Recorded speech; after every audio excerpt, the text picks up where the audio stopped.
Why didn't Huggy immediately kill us back in chapter 1? In chapter 4, we realized that Huggy actually survived the fall back in chapter 1, and from the way he's coming at us, it seems that he's trying to kill us. But my question is, why didn't he kill us when he had the opportunity all the way back in chapter 1? Once we enter the Playtime Co-Factory, one of the very first rooms we enter seems to be the hub of the factory, leading to many different places. But in the center of this room is a massive Huggy statue. However, the only piece of information we really had about Huggy was the very first tape, where Leith tells us that the factory has other security measures. This facility is full of hidden motion triggers, which, once set off, will turn on the factory's emergency alarms and directly contact the authorities.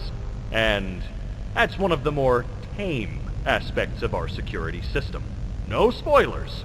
But since we have all the knowledge of all 4 chapters, we know that Huggy was alive and watching us that entire time. And so, why didn't he kill us? If we look at the Hour of Joy tape that Poppy shows at the end of chapter 3, we see Huggy at the very beginning of the tape. And when the Hour of Joy starts, he goes from the same waving pose to immediately killing the people around him. So the logic is this: if Huggy wants to kill us in the end of chapter 4, then why in the world did he not kill us in the beginning of chapter 1? Well, my first theory is that this dude is just straight up crashing out. In chapter 1, after we first see Huggy, he disappears when we solve our second puzzle. And throughout the chapter, he seems to be stalking us, as when we go down a hallway, he slides his arm across the wall and disappears before we can find him. Then later, once we're inside of the storage room where Rich used to work, we catch a slight glimpse of Huggy staring at us, but before we can truly process this, he pulls back and closes the vent, making us both terrified and incredibly confused. So in chapter 1, it seems that Huggy is just trying to figure out what we are and if we can kill him. For example, imagine a human coming across an animal in nature. That animal doesn't really know how powerful we are, and so it might stalk us to gauge just how much of a threat we are. And so, in the same way, Huggy could have pretended to be a statue and even gave us the key to the electric room in order to get us to leave. And not only does he leave the room, but he even closes the power room door behind us, which honestly makes me think maybe Huggy was a little bit scared of us since we're a former employee and he might have even recognized us. And so far, for most of chapter 1, he lurked in the shadows, waiting to see how powerful we really were. And then, when we managed to create a toy to leave the room we were in, we stumble across Huggy coming out of the darkness, where he chases us down some vents, and eventually we manage to send him down to the bottom of the factory. But since we know that Huggy can run at insane speeds from the chapter 4 ending, why didn't he just run at us back in chapter 1 when he's not injured in the slightest bit? Or why didn't he just wait for us to come a little bit closer in the darkness and then kill us? This kind of seems to be Huggy defending his territory, and so that's why he slowly scares us away. He also does kill us if he gets too close, so it can't be that. So although I'm led to believe that maybe Huggy was crashing out in the end of chapter 4 because we literally did fold this man like a pancake, it seems unlikely as he tries to kill us anyway in chapter 1. However, in my opinion, this next theory is 10 times more solid, and it has to do with the prototype. But first, let me start at one of the tapes which described Huggy as the ideal experiment. In chapter 2, after we kill Mommy Longlegs, we see the prototype slide his hand underneath the gate and pull her body away, seemingly making her a part of him, as she screamed that out right before she died. However, right after seeing the prototype, we eventually find a tape describing an incident where he almost managed to escape containment. In the tape, the scientist says that the prototype managed to take his alarm clock, along with other things in his room, and create a laser laser pointer, which disabled the camera in his room, and he used this opportunity to almost escape. And so the scientist says that the prototype has an insane willingness to commit violence. But then he compares the prototype with experiment 1170, or as we know him, Huggy Wuggy. He says that Huggy remains the ideal experiment due to his sufficient intelligence and maximum obedience, meaning that for the longest time, Huggy was obeying Playtime Co. in anything that they needed him to do. The prototype seems to possess an unprecedented level of intelligence, beyond that of all other test subjects,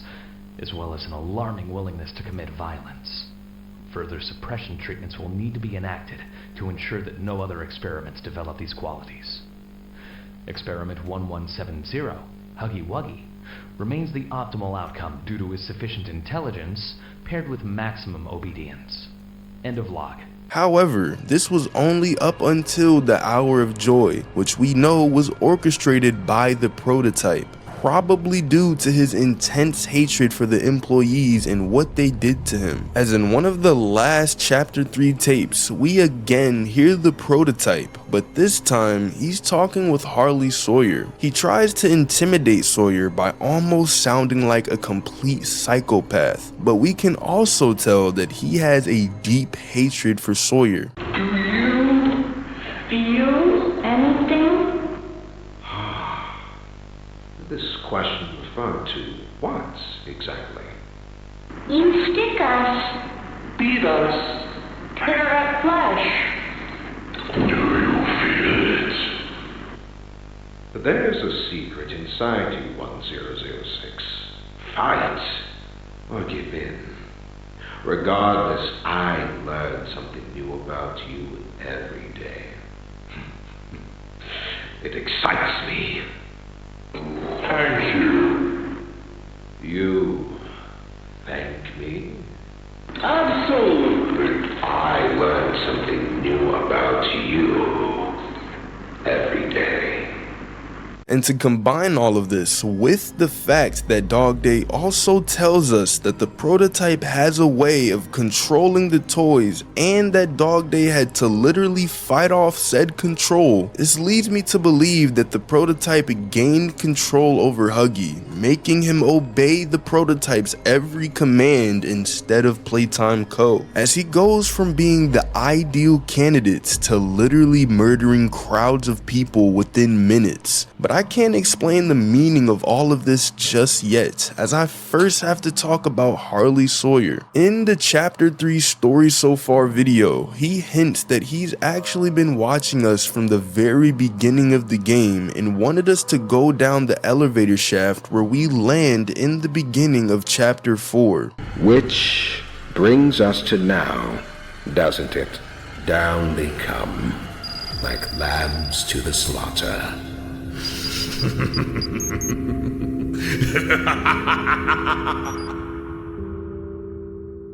And in the chapter 2 story so far video, he says that the games that we were playing were useful metrics for him. First stop was musical memory, a cognitive test. Simple, but a useful metric for us. Which leads me to believe that he's not only been watching us, but studying us this entire time. And not only were all of the past chapters tests, but even in chapter 4, it seems that Sawyer was holding back on us. In one of the prison blocks, he releases a ton of nightmare critters on us. And it was a very good test, cause bro, I was sweating. But right as a whole bunch of nightmare critters break through a barrier to get to us, Sawyer calls them off and says that he's seen enough. I have seen enough. Thank you. You may proceed. Then, in the second prison block, he releases red smoke on us, but yet there was a path to escape and stop the red smoke if we were fast enough. And finally, when we make it into this weird observation room, he releases Yarnaby on us, but only when there's protective glass preventing Yarnaby from killing us. And now this all comes to a perfect close with why Huggy didn't kill us in chapter 1. If Huggy is now under control of the prototype, and maybe even Sawyer, since we know that the prototype and him were working together, this would explain why Huggy wasn't using his full power and just sprinting at us immediately after entering the first room, and also the dark hallway near the end of the game. It's because the prototype doesn't want us dead, as not only does Huggy not immediately kill us, but every time we've seen the prototype up close, he hasn't killed us either. In chapters 2 and 3, we're literally feet away from this dude, and yet he pretends as if we're not even there, which leads me to believe in chapter 4, when we see his silhouette, he also lets us live there and probably knew we were hiding in the wall. But you might be thinking, why would Huggy obey the prototype? Wouldn't he be starving and hungry after all of these years without a normal food supply? Wouldn't his extreme sense of hunger force him to disobey the prototype and kill us anyway? Well, we have to go back to what Dog Day said in chapter 3, and he tells us that the many smiling critters all obey the prototype to avoid not only torture and death, but also so that they are fed. That thing, Catnap, the prototype is his god, and this is what he does to heretics. These little toys follow Catnap to avoid that very fate, and in return, they are fed. We try to fight it, the prototype's control. I am the last of the smiling critters. And so, if Huggy is obeying the prototype, he is both motivated by fear and reward, as the prototype would most likely be giving him all of his food. So all of chapter 1 really just was a big test for Sawyer to note down our strengths and weaknesses. But not just chapter 1, but all of the chapters, as who do you think is setting up all of these crazy puzzles that we see? Or who do you think put a box with hands painted on it, literally right above the catwalk at the end of the Huggy chase? Sawyer has not only been observing what we're doing, but it seems that he's been setting up specific tests for us to see if we'll pass. And this is very important for later in this theory, but it gets 10 times deeper when you realize that all of the game station tests were used to determine who would be the best candidates for every experiment. As in the chapter 4 tape, we hear a scientist say that Kevin Barnes would be a terrible candidate for Project Doey, but because of his insanely high test scores, Sawyer decides to ignore his emotional and social problems and forces the scientist to continue along with the project. The subject excels in all physical tests. Reflexes, reaction time, and mental fortitude all tested well above average in game station examinations. So, in spite of said concerns, in Dr. Sawyer's eyes, Kevin is ideal for the project. However, if his use in this particular experiment is to move forward, we need to ensure we're not creating a time bomb just as we've begun stabilizing the entire project. And so, if we've survived Huggy in chapter 1, survived Mommy Longlegs in chapter 2, and even survived Catnap's weird boss fight in chapter 3, Sawyer's notes must have insanely high scores for us, as we know that he's making notes of probably everything we're doing. And if we revert back to when we first met Yarnaby, Sawyer even says this: But something makes you different. I can tell that much. Though I can't say what exactly that something is. Not yet. The others you faced, 1170, 1188, 1222. Been there, done that. Let's try our hand at something a little different. This is straight up proof that Sawyer has known we've been down here this entire time. And who's to say he hasn't been influencing how we moved? And when you also connect this with the chapter 4 tape named Time, it all starts to make sense. As in the tape, Sawyer and the prototype say that they're out of time to do what seems to be some sort of experiment down in the labs. Time is precisely what we do not have. Then I suggest you find some more. That will give me labs access. At least with the two of us. That is out of the question. You will step out. Fine.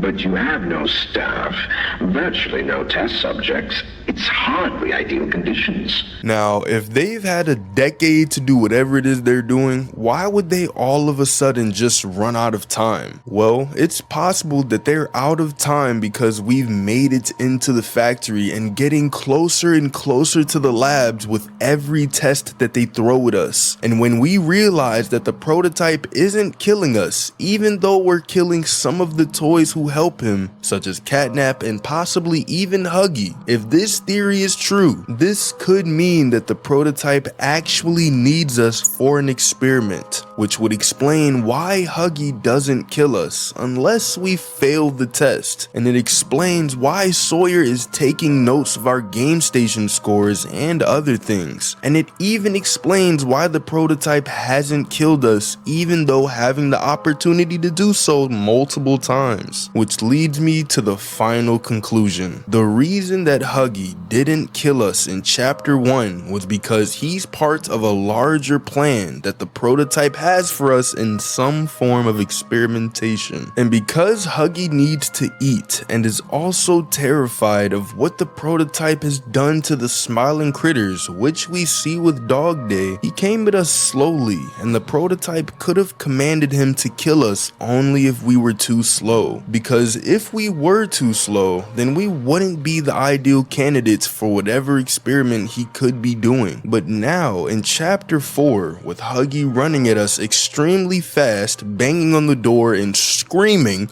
it's possible that he just doesn't care anymore and wants to kill us for what we did to him back in chapter 1. But what do you guys think? Let me know down in the comments. Thanks for watching, subscribe, and click on this video right here.